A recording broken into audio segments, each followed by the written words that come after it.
Fala pessoal, sejam bem-vindos a mais um vídeo aqui do meu canal. Para quem não me conhece, meu nome é Matheus Ornella, sou jornalista e comentarista de esportes americanos. Antes de tudo, se você ainda não está inscrito, eu vou pedir para você se inscrever aqui no canal, deixar o seu like, o seu comentário, compartilhar esse conteúdo para que ele chegue até mais pessoas, porque isso me ajuda pra caramba. Se você quiser me seguir nas outras redes sociais, os links estão todos aqui na descrição. E se você quiser me ajudar financeiramente, você pode conhecer o meu Apoia-se. Lá onde você consegue ver todas as opções, né, de como funciona. A partir de R$1 por mês, você pode me ajudar a continuar criando conteúdo e você ganha conteúdos antecipados. Para quem viu essa semana, tiveram alguns conteúdos que foram antecipados, inclusive o mais exclusivo que eu tive com o Brian Guzman, head coach da seleção brasileira, onde a gente falou sobre a convocação, né, dos 53 nomes que vão representar o Brasil no Sul-Americano em Brasília no mês de novembro. Bom, essa é a nossa prévia da rodada, vão ser 10 jogos esse final de semana, 2 pela Pick Six Cup e 8 pelo Brasileirão. Não teremos rodada da BFA essa semana, né? Voltamos na semana que vem com a BFA já em clima de playoff. Bom, pra gente começar, vou até desligar aqui o meu monitor, que fica batendo mais reflexo no óculos do que a iluminação. Vamos começar pela Pick Six Cup, temos a segunda rodada. Teremos 2 jogos, um rolando em São José, um rolando no CTT. Vamos começar pelo jogo de São José, que é o jogo entre Jets e Taubaté. É um jogo rápido, na minha opinião, para a gente avaliar. São duas equipes que precisam se entender ainda dentro de campo. O Taubaté, porque é o primeiro experimento da fusão, não fusão, parceria com o Cruzeiro. Então a gente tem um mix ali de jogadores do Cruzeiro, mas a grande maioria é do Taubaté, pelo que eu fiquei sabendo. Então é ver como esse time está se encaixando, está se achando. É um time que tem muito potencial, tem velocidade para rodar um ataque, né? Uma equipe que é oriunda do flag, então tem uma velocidade a mais geralmente nesse time.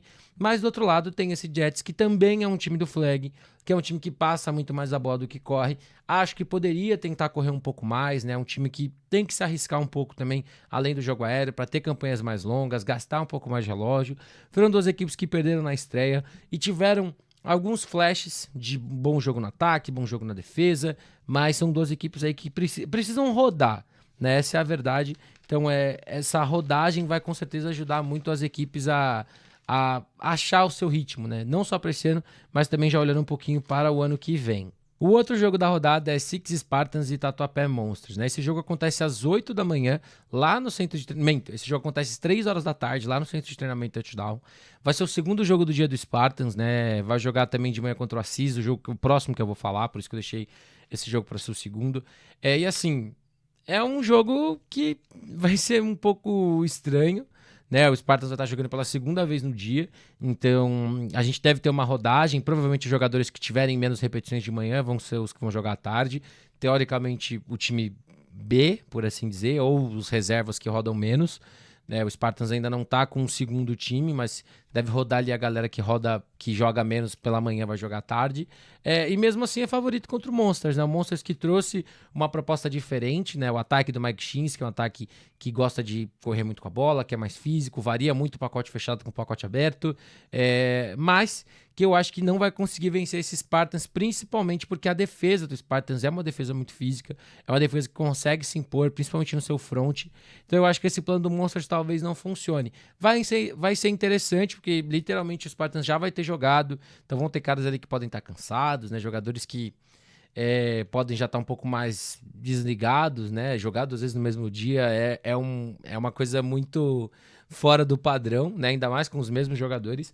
Mas como o Spartans está jogando essas duas competições e está jogando com o time principal nas duas, é um desafio a mais que esse time tem. Indo agora para o Brasileirão, vamos começar por Six Spartans e Assis Captains, né? Eu acho que esse é o jogo que o Spartans tinha que rodar com o seu elenco principal. Ah, mas não precisa rodar com uma mão, não precisa rodar com esses caras, tudo bem, mas é bom. É o último jogo da fase de grupos, o Spartans tem tudo para ser o Seed 1, se fizer mais de 26 pontos, fica à frente do Pumpkins e fica no aguardo ali pelo Ocelots, né? Mas tem tudo para ser o Seed 1, acho que é um jogo que o Spartans vai conseguir, de certa forma, estabelecer uma vantagem boa de placar. Vai encarar um Assis que vai se despedir da competição, espero que consiga se despedir com flashes de boas jogadas, de repente conseguir ali um touchdown, né? Mas é difícil, vai encarar, assim como eu falei do outro jogo, vai encarar uma defesa que é muito física, que rouba muita bola, e o ataque do Assis realmente não conseguiu se achar, né? Não conseguiu ter esse mesmo volume que a gente viu tanto na SPFL quanto no primeiro jogo contra o Caraguá. né? E eu acho que é um pouco disso, né? Não tem muito pra gente falar desse jogo. Acho que mais uma vez, é um jogo pra rodar com o time completo. Bota uma mão pra jogar, deixa o Mega jogar, coloca os principais jogadores do seu ataque, roda bem o backfield ali com o Sheik, com o Salatiel. Com o Salatiel não. Salatiel, não sei, tô um pouco confuso. Mas é o Rodriguinho, né? Como eu costumo chamar ele. Mas assim, roda esse backfield, roda os receivers, roda mais, nem que seja só pelo primeiro tempo.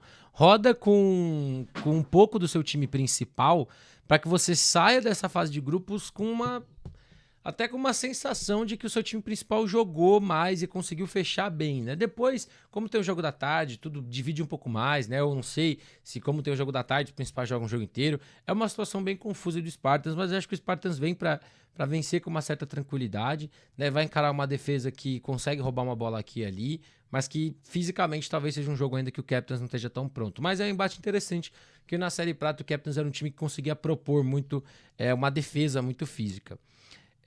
Indo agora para Iron Tigers e São Miguel Indians, né? O Iron Tigers joga já eliminado, né? Assim, matematicamente falando, o Iron Tigers ainda pode se classificar como um segundo. Mas eu fui até atrás do cenário para vocês verem como é um cenário maluco, né? Para ficar em segundo, né? O Iron Tigers precisaria vencer para forçar o empate triplo, torcer para o Bulls perder e vencer por 93 pontos. Então eu acho que é uma missão bem difícil para o Iron Tigers, considerando ainda mais o adversário, né? Então assim, trazendo um pouco da matemática, né? Mas brincadeiras à parte, é provavelmente a última partida do Iron Tigers na competição, conseguiu sua primeira vitória contra o Gravatá Spartans, então é um jogo legal para ver como esse time vem depois de uma vitória, vai encarar um bom São Miguel Indians, que depois da estreia achou o seu rumo, surpreendeu vencendo o Bulls, depois venceu bem o Gravatá Spartans, tem muita chance de se classificar aqui, né? Se conseguir vencer e o Bulls perder, já vai passar automaticamente como segundo colocado. Se vencer e o Bulls ganhar, aí a gente vai entrar num bolo ali de saldo de pontos. Então, é um duelo interessante. Eu acho que o São Miguel Indians é favorito. Tem um ataque que tá pegando muito do que a sua defesa te dá. A gente viu muito isso no jogo do Gravatá Spartans. O ataque tem paciência para achar a hora de pontuar, não, né? Mas de explodir e de saber a hora de repente arriscar uma big play. Mas é um ataque que tá sabendo respeitar muito o que a defesa adversária te dá, né? Precisa de muito ponto também, né? Considerando uma vaga como segundo colocado. Então, é uma situação para o São Miguel Indians que o time pode acabar vencendo e não se classificando, mas é uma situação que vai depender muito mais de Erechim Coroados e Canoas Bulls para a equipe de São Miguel. Para o Iron Tigers, eu acho que o ataque conseguir rodar bem como rodou no último jogo, correndo bem com a bola, defesa também conseguindo fazer um bom trabalho, mais uma vez, encara um ataque que está sabendo ler bem o jogo, então é um desafio interessante, mas eu acho que o São Miguel Indians é favorito para esse confronto. Indo agora, gente, esse caderno aqui ele é mais atrapalhado que o outro que eu tinha para fazer. Bom, vamos lá. Indo agora para Erechim Coroados e Canoas Bulls, né? Um jogo que o Coroados está numa situação de venceu, se garante como primeiro do grupo, está classificado. Se perder, né, para o Canoas Bulls, vira um bolo, né? Porque a gente vai, se o São Miguel Indians vencer e o Bulls também vencer, a gente vai ter um empate triplo, né, de 3-1. E pra galera que pergunta, né, nos empates triplos, o que acontece? É feita uma conta, o saldo, dentre os empatados no confronto dos empatados. Então, o que acontece? A gente teria que pegar o jogo entre Bulls e Coroados e tirar o saldo desse jogo. Bulls e São Miguel Indians, que o São Miguel venceu por 2 pontos. Então, vamos fazer a conta besta, né? O Coroados venceu o São Miguel Indians por 17-0, se eu não estou enganado. Então, tem 17 pontos de saldo nesse confronto. O Canoas Bulls tem -2 porque perdeu para o São Miguel Indians por 14-12. E o São Miguel Indians tem um saldo de -15. Então, é uma situação toda muito complicada. Por isso que eu falei, para o São Miguel Indians, o cenário ideal é o Erechim Coroados vencer, porque aí o Coroados passa em primeiro, e vai ficar com uma campanha que vai ser melhor que a do Bulls. Então, é a melhor chance para o São Miguel Indians nesse momento, né? E isso mostra a importância do Coroados ter vencido quando o São Miguel Indians estreou, né? Eu até falo que, de repente, se o Indians tivesse estreado contra o Gravataí, o jogo poderia ser diferente, mas falando desse jogo, muito disso parte dessa defesa do Coroados, que ainda não cedeu pontos, né? São 3 jogos sem ceder nenhum ponto. É um grande mérito. Vai encarar um bom ataque. Ataque tem que tomar melhores decisões do que tomou no jogo contra o Indians. Foi uma vitória, acho que bem amarga para a equipe do Canoas Bulls. Se vencer, vai passar. Se vencer, olhando para esse empate triplo, se o Canoas Bulls vencer por 10 pontos, ele vai passar em primeiro. Então não é uma situação onde o Bulls também vai precisar vencer por muitos pontos, se quiser passar em primeiro. Mas pro Coroados é simples: venceu, passou. Agora, pro Bulls, se vencer e São Miguel perder, aí vai ter uma situação. Na verdade, não, né? Se ficar 3-1, Pro Bulls é simples. Se o Bulls vencer por mais 10 pontos, passa em primeiro. Se o Bulls perder e o São Miguel Indians perder, independente do placar, o Bulls vai passar em primeiro, porque vai ter 3-1 como Coroados, e no critério de desempate, o Bulls passaria, que é o confronto direto. Gente, é muita confusão, eu sei, mas faz parte desse momento, e isso, de certa forma, mostra o equilíbrio que a gente está tendo dentro dessa D2. Mas falando do jogo, não sou muito fã de ficar tanto nesses números, eu ainda acho que o time do Bulls é favorito. Por quê? O ataque do Erechim Coroados é um ataque que passa muita bola, e a defesa do Bulls é uma defesa boa, é uma defesa que rouba a bola. E se o Erechim Coroados não conseguir correr, né, que não tem sido uma característica, apesar da gente ter visto um pouco mais disso no terceiro jogo, né, contra o Gravataí, eu acho que a defesa do Bulls pode ser o diferencial para garantir. Acho que a defesa do Coroados tem um potencial para manter esse ataque do Bulls mais concentrado, mais fechadinho, por assim dizer. Mas o ataque do Bulls é um ataque que tem potencial para ser mais versátil, principalmente correndo com a bola. Precisa também entender a questão de mudança de quarterback. Se for para fazer, faça num momento mais ajustado da partida, não no quarto. Mas é um duelo interessante, acho que o Bulls é favorito e acho que vai ser dentro dessa diferença que o Bulls precisa ali, de 10 pontos para se classificar, né? E pro Coroados, né, mesmo que perca e o São Miguel Indians vença, vai ficar com 3-1, né, e ficaria teoricamente com o segundo lugar, por conta porque assim, o que acontece? No empate triplo, você tira o melhor dos 3 e os outros 2 que sobram volta a ser o confronto direto, né? Então, teoricamente, para a equipe do Erechim Coroados, se o Bulls conseguir fazer esse saldo para ficar em primeiro, o Erechim Coroados ficaria em segundo, porque no confronto direto contra o São Miguel Indians venceu, né? Para o São Miguel Indians, se o São Miguel Indians vencer e o Bulls não vencer por 10, né, o Coroados vai passar em primeiro, o Indians em segundo, por conta dessa diferença de saldo. É um pouco dessa explicação, então eu nem vou falar, porque a gente tem mais um jogo aqui depois da D1, que é esse mesmo cenário. É só fazer a conta do saldo entre os confrontos. Bom, indo para Ocelotes e Sorocaba Vipers, né? Outro jogo importante, outro jogo que o saldo pode ser um fator, porque para o Vipers se classificar, só existe um cenário: vencer por mais de 18 pontos ou mais. Né, porque aí você vai ter a mesma campanha de Vikings e a mesma campanha de Ocelotes, e no saldo do confronto dos empatados, a equipe passa. Né? Essa é a conta simples. Se o Vipers não vencer por 18 pontos ou mais, está eliminado, porque vai ficar em terceiro lugar. Para o Ocelotes, se vencer, já está em... Se vencer ou perder por menos de 18, vai passar em primeiro. Pode ser o Seed 1, né? Vai estar uma briga muito interessante para a gente ver entre Spartans e Ocelotes. Né, também temos que olhar o jogo, eu acho que é do Coroados, né? Porque o Coroados está com um saldo legal, então se ganhar bem pode se estabelecer legal. Mas é um jogo muito confortável para o Ocelotes nesse aspecto, né? Porque pode jogar um pouco o regulamento embaixo do braço, né? De repente sentir que o jogo pode ficar perigoso, correr mais com a bola, gastar mais o relógio, e ele mesmo que passe de repente com uma campanha não ideal, que seria um 3-1, né? A equipe ainda se classificaria, que no final das contas é o objetivo. Meu favorito para esse jogo é o Ocelotes, e eu vou explicar para vocês por quê. É um time que está jogando bem redondinho. A gente viu nas últimas 2 partidas, né, que não eram adversários para parametrar tanto, né, o Cutters e o Goiânia Saints, mas que o time conseguiu achar formas de trabalhar melhor que seus americanos. Derão teve um bom jogo passando a bola. Não acho que é um jogo que puderam se arriscar tanto, porque a secundária do Vipers é boa, já roubou muita bola, faz um trabalho muito bom.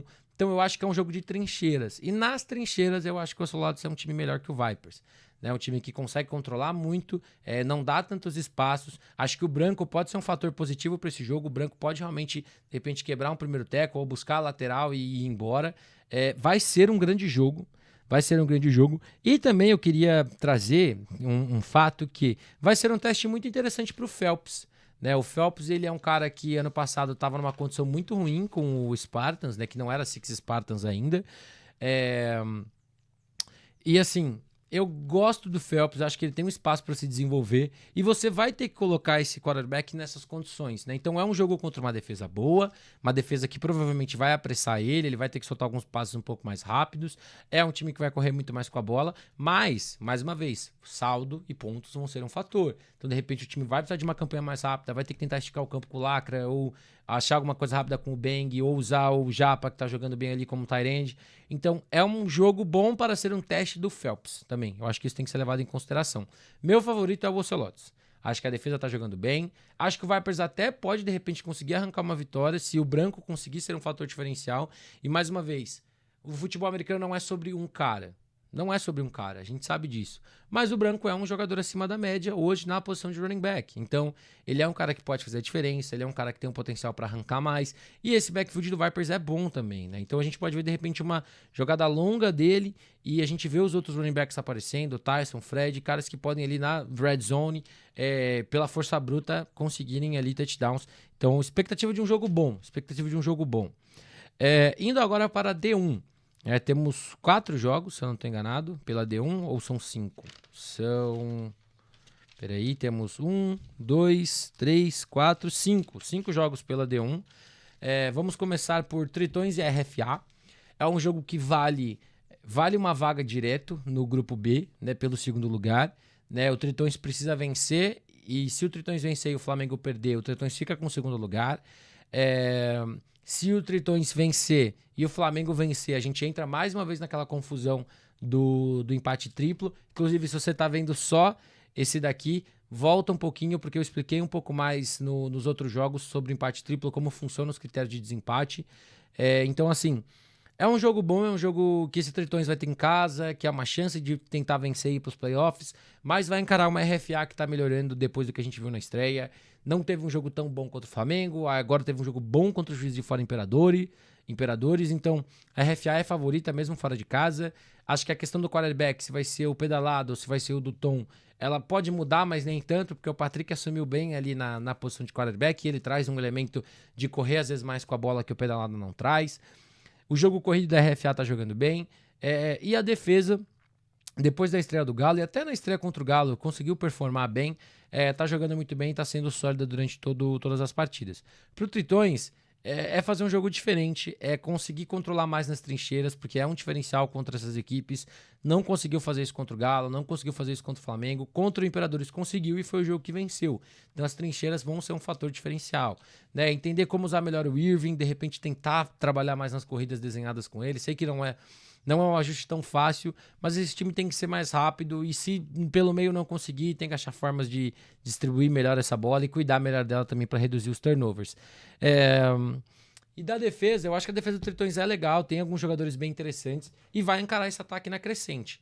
Né? Se você conseguir pressionar o Pedalada, conseguir deixar ele desconfortável, no único jogo em que isso aconteceu, ele teve 3 interceptações. Então, talvez seja uma fórmula aí para você conseguir vencer. Nosso segundo jogo do grupo C, Rio Preto Vailers e Gama LR.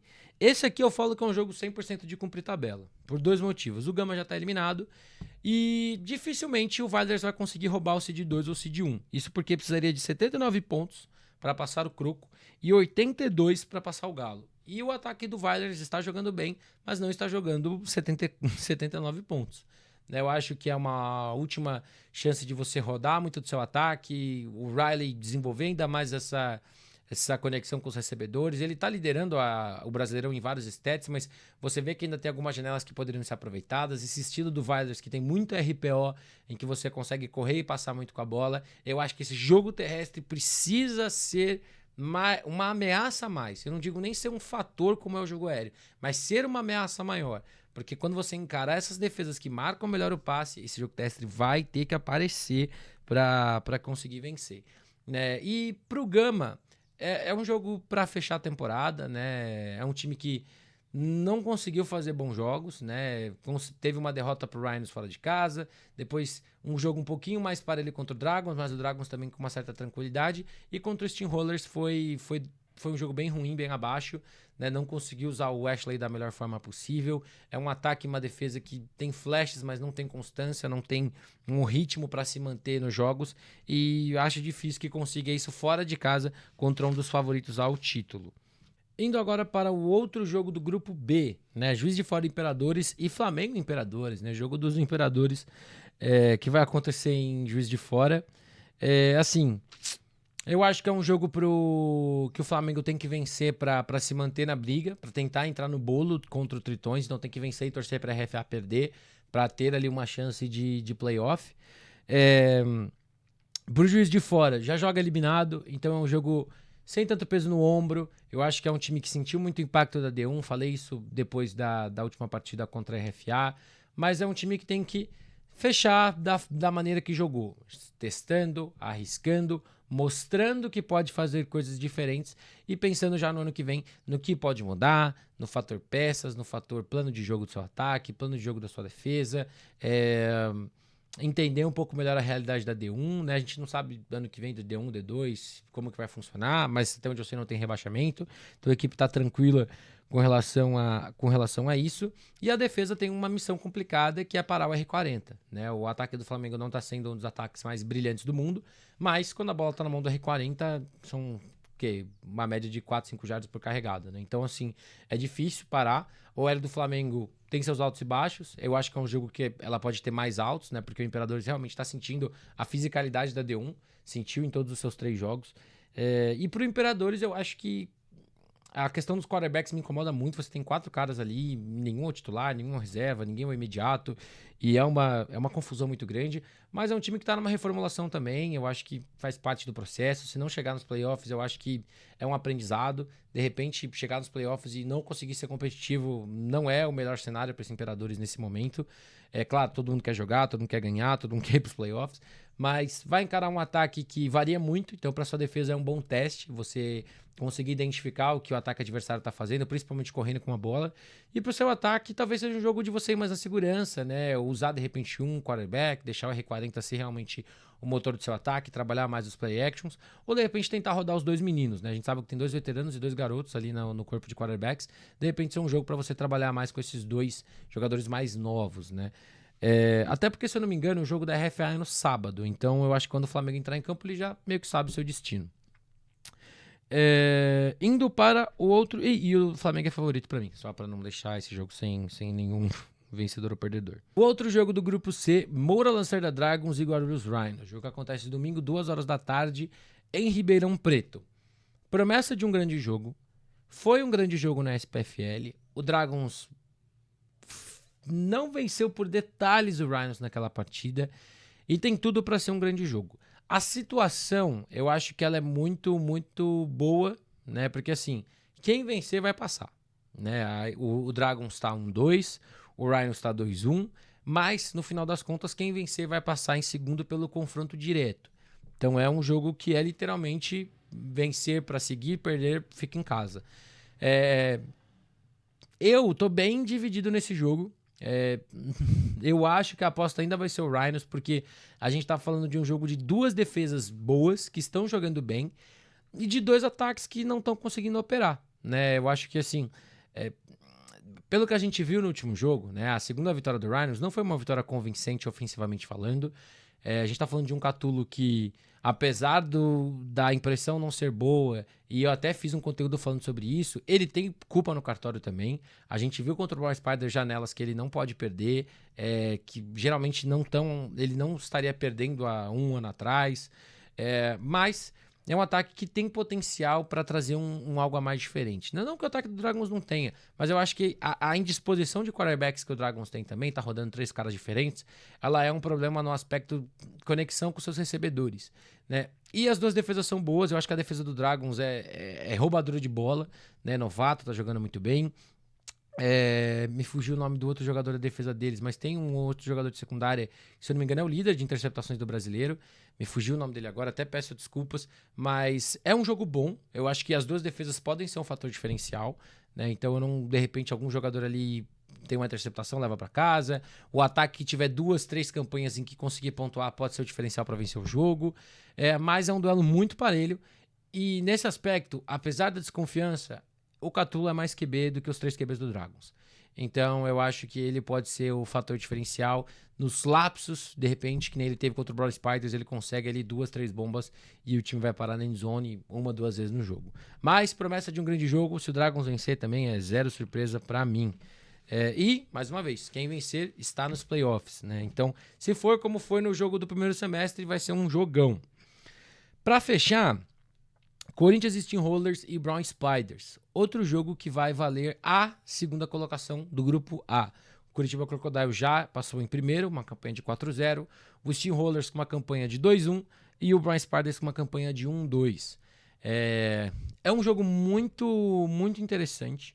A minha aposta para esse jogo, ela vai ser o Corinthians, porque o ataque do Steam está entregando mais. A defesa do Brown Spiders é uma defesa muito boa, é mais defesa que o HP, é mais defesa que o Gama LR, mas eu ainda acho que o Steam tem mais situações ali para conseguir achar formas de pontuar. Eu acho que é um jogo que, mais uma vez, o fator físico vai ser colocado em prova. O time do Brown Spiders é um time que pressiona muito. Vamos ver se a OL consegue se impor contra essa defesa do Steam, que está jogando bem nas trincheiras, está conseguindo não ser dominado, está conseguindo fazer bons jogos, mas é um desafio interessante, né? Esse time do Brown Spiders é um time que tentou correr mais com a bola, usou o Tulesquinho no jogo contra o Rhinos também, né? Eu não sei se o Julian se machucou, mas ele arriscou um pouco mais também correndo. Então é um jogo interessante, mas eu acho que o Steam tem ali mais opções, de repente, num jogo rápido. Os Special Teams podem ser um fator, a equipe do Brown Spiders erra muito nos Special Teams.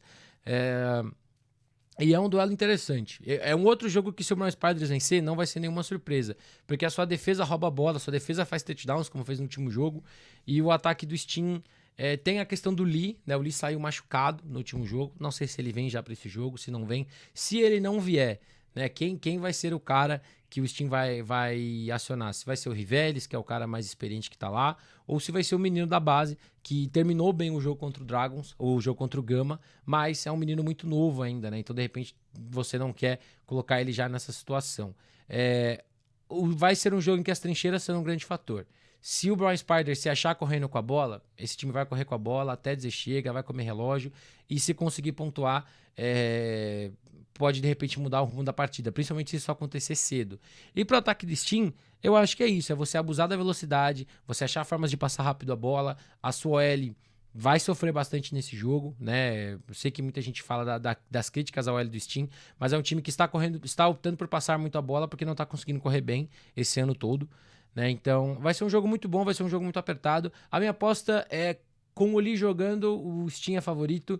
Sem o Lee jogando, o Brown Spiders talvez tenha o necessário para vencer, porque a gente está falando de uma troca de quarterbacks que pode ser um fator muito, muito crucial. Principalmente porque o Lee, nos últimos 2 jogos, nas 2 vitórias, ele fez uma coisa que estava faltando, que era jogar de forma mais segura, se arriscando menos. Né? No jogo do Gama mesmo, quando a gente para olhar, ele optou muito pouco por janelas apertadas, e assim, quando tentou, foram decisões bem tomadas. E assim, é um jogo bom, é um jogo apertado, e é uma promessa de um grande jogo. O jogo, inclusive, que estará no canal Gold, domingo, para vocês conferirem às 2 horas da tarde. Bom, gente, mais um vídeo é esse. Eu vou ficando por aqui. Mais uma vez, se você ainda não está inscrito, eu vou pedir para você se inscrever aqui no canal. Deixa seu like, seu comentário. Compartilhe esse conteúdo para que ele chegue até mais pessoas. Se você quiser me seguir nas outras redes sociais, os links estão todos aqui na descrição para você conferir. Tem mais de um conteúdo por dia também em todas elas. E se você quiser conteúdos antecipados, você pode conseguir lá no meu Apoia-se. Né? Lá você consegue me ajudar a continuar produzindo conteúdo e vai ter acesso antecipados aí a muitos conteúdos durante toda a semana. Beleza? Tamo junto e até a próxima.